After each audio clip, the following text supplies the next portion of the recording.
Hello students, welcome to study master. I am GS Rai. और आज आपके लिए एक नई जो है लेक्चर श्रृंखला शुरू की जा रही है। इसके अंदर आपको कुछ इस तरह के क्वेश्चंस करवाए जाएंगे, जैसे कि एग्जाम में आप लोग देखते हैं। आप लोग जनरल स्टडीज बहुत पढ़ते हैं। जनरल स्टडीज का जो एरिया बहुत वास्ट है, बहुत ज़्यादा बड़ी चढ़ी है जनरल स्टडीज। तो हम लोग इसके बारे में सारी चीज़ें नहीं पढ़ सकते, लेकिन कई बार क्या होता है, हम लोग जो है पूरा टॉपिक कवर करके जाते हैं। एक दो हम लोग जो है रेफरेंस बुक्स फॉलो करते हैं। फिर भी एग्जाम में जाके कुछ ऐसे क्वेश्चन हमें देखने को मिलते हैं जो डायरेक्ट हमसे सॉल्व नहीं होते। और वो एक या दो क्वेश्चन हमारे लिए इतने भारी पड़ते हैं एग्जाम में कि कोई स्टूडेंट मैसेज आता है कि सर मैं 0.25 मार्क्स से रह गया, सर मैं एक नंबर से रह गया, सर मेरा एक क्वेश्चन अगर गलत ना होता तो मेरी सिलेक्शन हो जाती। तो ये जितने भी क्वेश्चंस मैं आपको इस वीडियो के अंदर करवाऊंगा, इस लेक्चर सीरीज के अंदर करवाऊंगा, ये वो क्वेश्चन हैं जो डायरेक्ट एग्जाम में आए हुए हैं।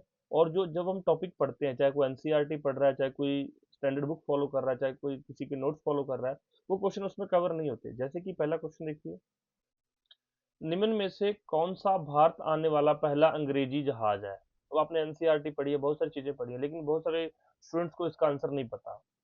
क्वेश्चन फिर से देख लीजिए, निम्न में से कौन सा भारत आने वाला पहला अंग्रेजी जहाज है। सिंपल सा क्वेश्चन है, बेसिक क्वेश्चन है, जिसका आंसर क्या है, रेड ड्रैगन। तो इस तरह के क्वेश्चन मैं आपको करवाऊंगा जो आपको डायरेक्ट एग्जाम में मिलेंगे, मिलने के काफी चांसेस हैं। तो अगर आपकी 20 मिनट की वीडियो में अगर आपको एक भी क्वेश्चन डायरेक्ट एग्जाम में मिल जाता है, तो आप उस एक क्वेश्चन से बहुत नहीं, मैं कहता आपको कम से कम 1000 से 2000 कैंडिडेट को आप लोग जो है पीछे छोड़ने में कामयाब हो जाएंगे। तो ये लेक्चर श्रृंखला आपके लिए बहुत ज्यादा फायदेमंद होने वाली है। तो चैनल को सब्सक्राइब कर लो, साथ में बेल आइकन जरूर प्रेस कर लेना, ताकि जब भी वीडियो आएगी तो आपको उसका नोटिफिकेशन मिल जाए।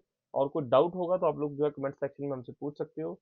और अगर आपको किसी को ये पीडीएफ चाहिए कि सर हमें इसी पीडीएफ से पढ़ना है, ये पीडीएफ हमें डायरेक्ट दे दीजिए, हम ये पीडीएफ फॉलो कर लेंगे, तो आप लोग जो है डिस्क्रिप्शन बॉक्स में लिंक दिया गया होगा, वहां से जाके डाउनलोड कर सकते हैं। या फिर हमारा टेलीग्राम चैनल है @स्टडी मास्टर, आप टेलीग्राम पे जाके भी इस पीडीएफ को डाउनलोड जो है कर सकते हैं। कोई डाउट होगा तो कमेंट सेक्शन में पूछ लीजिए। तो फर्स्ट क्वेश्चन देख लीजिए, निम्न में से कौन सा भारत आने वाला पहला अंग्रेजी जहाज है, रेड ड्रैगन। दूसरा क्वेश्चन देखिए, भारत के लिए समुद्री मार्ग की खोज का श्रेय किसे जाता है। अब व्यापार आपको पता है एंशियंट टाइम से चलता आ रहा है, तो कौन से वो मार्ग के रास्ते से होता था, स्थल मार्ग था वो। अब उसके बाद समुद्री मार्ग किसने खोज की गई थी, तो समुद्री मार्ग की खोज जो है पुर्तगालियों के द्वारा की गई थी, तो इसका श्रेय पुर्तगालियों को जाता है। एक और आप इसमें एडिशन कर देता हूँ मैं आपको, कि आप लोग ये वीडियो देखने के बाद 15 से 20 मिनट का लेक्चर रहेगा, ये लेक्चर देखने के बाद जो भी आपके नोट्स हैं, जो भी आप बुक फॉलो करते हैं, उस नोट्स या बुक्स में से जो ये टॉपिक मैं करवाऊंगा, 2 या 3 टॉपिक कवर करेंगे, तो इन 2-3 टॉपिक्स को आप एक बार रिवाइज जरूर कर लेना, ताकि आपका और अच्छे से क्लियर हो जाए, उसके बाद आपको कोई डाउट ना बचे। पुर्तगाल यात्री वास्को डी गामा का कालीकट आने पर भव्य स्वागत करने वाला भारतीय राजा का नाम क्या था। तो किस राजा ने जो है पुर्तगाली यात्री वास्को डी गामा को कालीकट लेक पर जो है रिसीव किया था, तो उसका नाम क्या था, उसका नाम था जमोरिन। ये याद रखेंगे आप। एक क्वेश्चन से 2 से 3 फैक्ट जो है कवर हो रहे हैं, तो ध्यान से देखते जाइए। कुछ स्टूडेंट्स की हैबिट क्या होती है, बहुत अच्छी हैबिट होती है कुछ स्टूडेंट्स की, मेरे पास डायरेक्ट मैसेज भी आते हैं कि सर आप जब पढ़ा रहे होते हैं तो हम साथ में नोटबुक लेकर बैठते हैं, जो भी छोटी छोटी चीजें आप फैक्ट बताते हैं वो फैक्ट हम लिख लेते हैं, ताकि बाद में वो फैक्ट हम पढ़ सकें, रिवाइज कर सकें। तो आप ऐसा भी कर सकते हैं।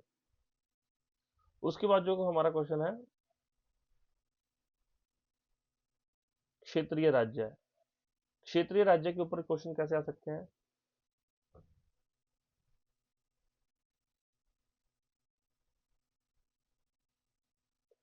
भारत में सबसे पहले आने वाले और सबसे बाद में जाने वाले कौन थे।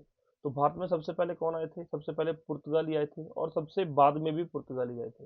ये डायरेक्ट क्वेश्चन है, वहां पे कंफ्यूजन क्या होती है, स्टूडेंट्स अंग्रेज लगा के आ जाते हैं, तो वो गलती हो जाती है, या फिर कोई फ्रांसीसी लगा के आ जाता है। तो पुर्तगाली सबसे पहले आए भी थे, और पुर्तगाली सबसे पहले सबसे बाद में गए थे पुर्तगाली, ठीक है। इसके अलावा ये एक इन्फॉर्मेशन है, अगर आपको पेड स्टडी मटेरियल चाहिए, नोट्स, करंट अफेयर, तो आप व्हाट्सअप कर सकते हैं 9896160956। तो इस पर व्हाट्सअप करके आप लोग जो पेड स्टडी मटेरियल के बारे में इन्फॉर्मेशन ले सकते हैं। उसके अलावा अगर आपको पेड स्टडी मटेरियल नहीं चाहिए, आप किसी क्लास में एनरोल हैं, किसी से आपने और नोट्स ले रखे हैं या खुद के नोट्स बना रखे हैं, तो बहुत अच्छी बात है। फिर आप जो है, हमारा टेलीग्राम चैनल है, फ्री अपडेट्स के लिए फ्री स्टडी मटेरियल उसमें डाल दिया जाता है, टाइम टू टाइम शेयर किया जाता है।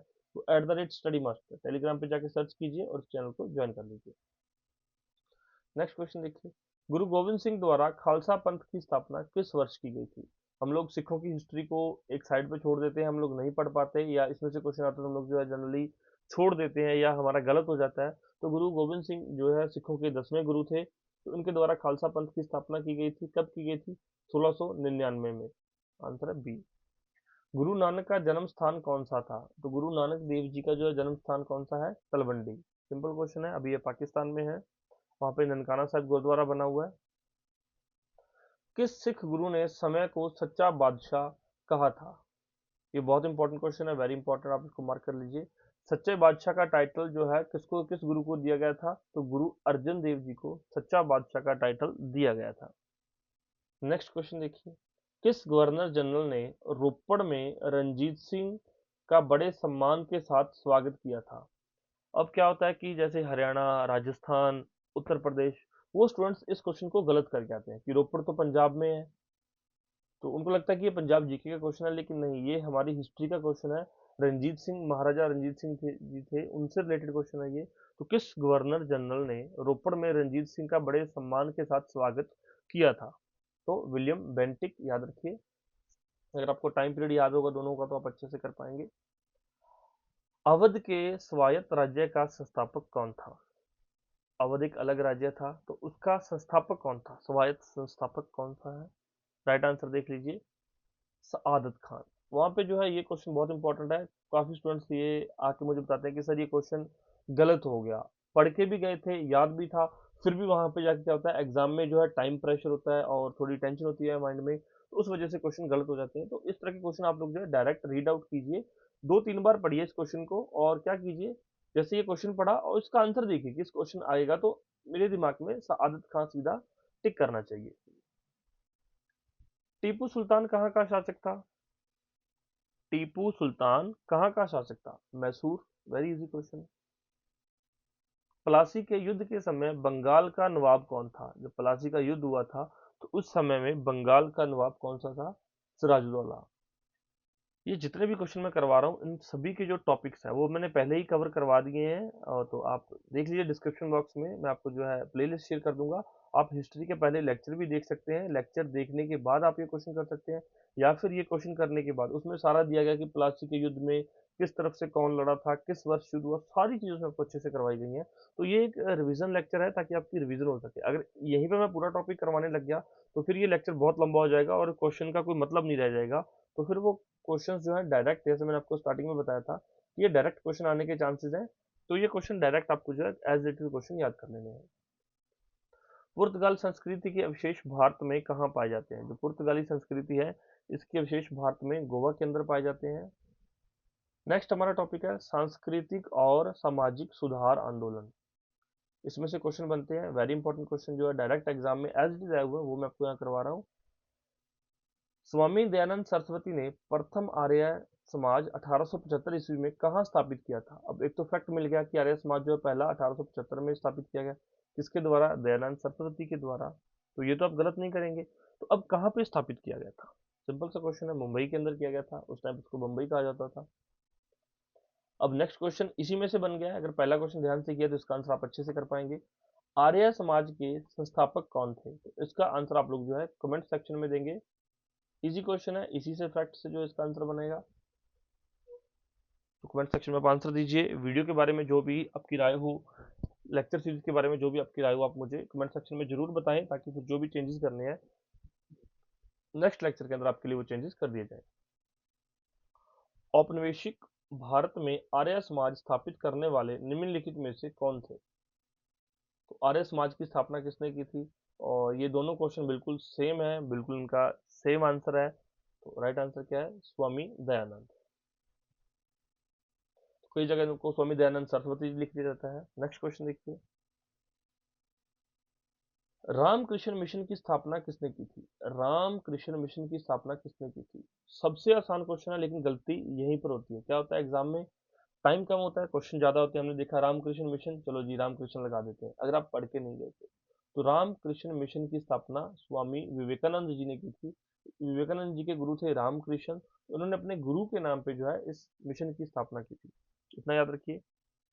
ज़्यादा डिटेल में नहीं जाएंगे, डिटेल में आप लोग जो लेक्चर सीरीज है डिस्क्रिप्शन बॉक्स में लिंक मिलेगा, वहाँ से जाकर आप लोग जो चेक कर लीजिएगा, या फिर नोट्स आपके पास वहाँ से पढ़ सकते हैं।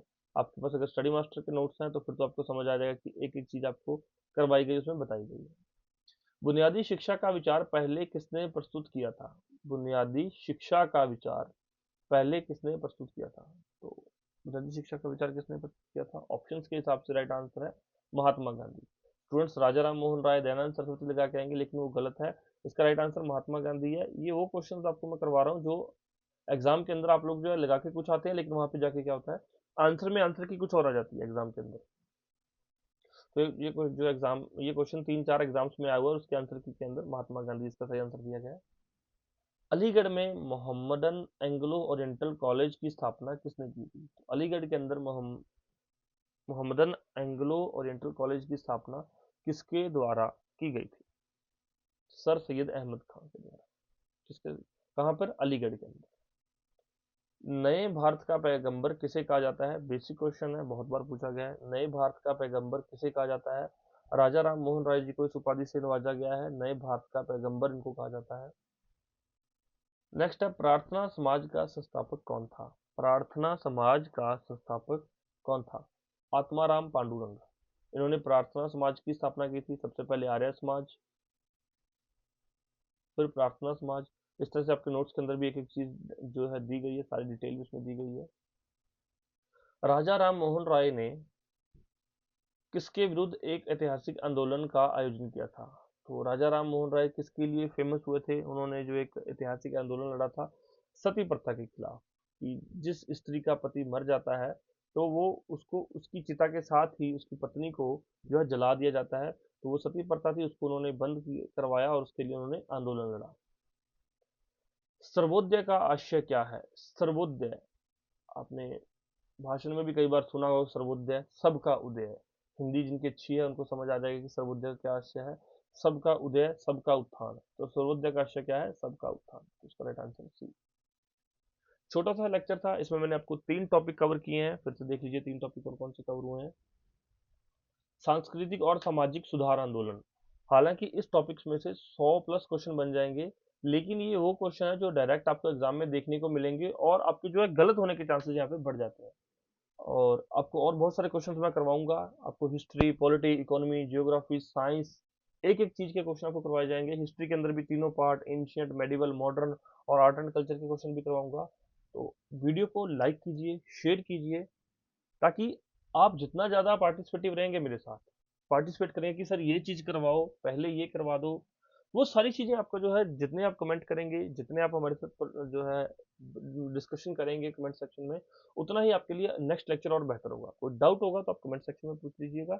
और आपको जो है फ़ोन नंबर दिए गए हैं पेड स्टडी मटेरियल के लिए। किसी को नोट्स चाहिए, किसी को यही पीडीएफ चाहिए, तो आप लोग ये सारी चीज़ें ना व्हाट्सएप करके भी ले सकते हैं, या फिर आप हमारा टेलीग्राम चैनल ज्वाइन कर लीजिए, वहाँ पर सारी अपडेट आपको मिल जाएगी। चैनल को सब्सक्राइब जरूर करें ताकि आपको अपडेट मिलती है। Thank you so much.